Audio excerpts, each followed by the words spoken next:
பிரபஞ்ச சக்தியோடு இணைந்து அந்த தொழிலை செய்யணும். ஒரு பிஸ்னஸ் செய்கிறீங்க, ஒரு சோர்வு வருது, ஒரு ஸ்ட்ரெஸ் ஆகுது, அப்போது ஒரு பிரேக் தேவைப்படுது.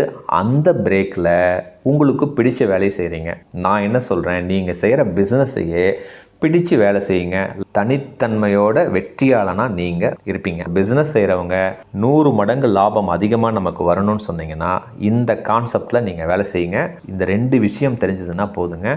அந்த பிஸ்னஸில் நீங்கள் தான் மோனோலித்திக் பர்சனாக இருப்பீங்க. உங்களோட அவுட்புட் ரொம்ப சூப்பராக இருக்கும். 2வது விஷயம், சார் என்கிட்ட வேலை செய்கிறவங்களாம் ஒரு ரெஸ்பான்சிபிலிட்டியோட, ஒரு டெடிக்கேஷனாக, ஒரு எஃபெக்டிவாக வேலை செய்ய மாட்டேங்கிறாங்க சார். நான் என்ன தான் சார் செய்கிறது? நம்மக்கிட்ட வேலை செய்கிற நபர்கள்கிட்ட ஒரு உண்மைத்தன்மையை நீங்கள் புரிய வைக்கணும்.